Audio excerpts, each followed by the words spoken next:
Hi, this is Jeff Blauette, technical agronomist with Cooperative Farmers Elevator, and we're back for the 2026 season of our Field Friday segments, talking about our current agronomic topics that are important for what's going on out in the fields. We're out evaluating some corn stands here today. We kind of all know that we had a lot of this corn planted, and then we got some decent rains finally, but a lot of that was followed by some cool cloudy weather that really didn't give us a lot of vigor on some of our stands trying to push through, and there are some struggling out here. We've seen some rotary hoes running, and there's still some need to do that, but I think we need to evaluate what we're seeing and try and make an educated decision as best we can. When corn tries to emerge, there's what we have, the coleoptile is what it's called, the coleoptile sheath. That's that harder tissue that's pushing through the soil, trying to push through the crust or make a crack or whatever.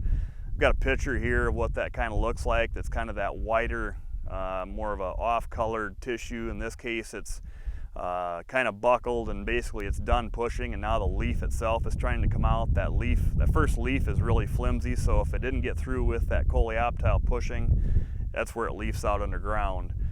This tissue has started to turn green. I think this will make it. It'll be a little bit delayed, but there was a little bit of a crack right next to where it gave up. The coleoptile quit elongating. So I think it'll make it, but that's the thing you'll have to watch. Is that coleoptile sheath still pushing or not?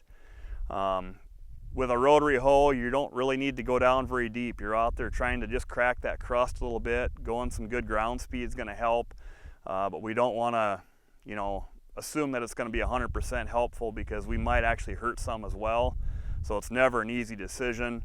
Best thing I can tell you is, if you really want to try and improve your stand and think you have a crust causing problems, is get out behind the tiller or the rotary hoe after you make a pass and see once what you're seeing, and see if you think you're doing more good than not. But that's kind of a decision we have to make right now. As far as corn stands at this date, if we're going to replant the middle of May, you probably need to be maybe down towards that between 20 and 25,000 stand today. If it's below that, you could probably justify replanting, but a lot of the stands I see are going to be better than that. They're not going to be perfect. There's going to be some missing, but that's, with that early planting window anyway, I should say. The later planting window in May, it's a little early to tell yet. That's got a lot of potential to be really solid yet.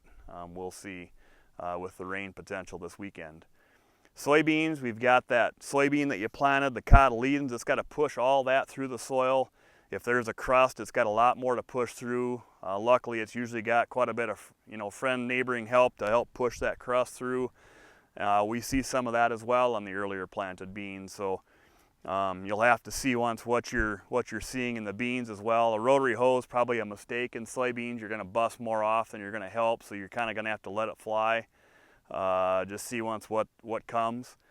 For soybeans, we're mid-May, not a real bad time yet to replant beans if we needed to, but we probably would need to be down towards 75,000 or less, or 80 or 90,000 with a lot of gaps before you justify replanting with soybeans. So I think it's a little early to tell on that yet, if we're at that stage, but that's about what the numbers would say you could justify replanting. So just wanted to touch on a few of the things that we're seeing out in the field, and some of the things that you see maybe going on in the neighborhood, and as to why. So with that, that's this week's Field Friday segment, and we'll see you next week.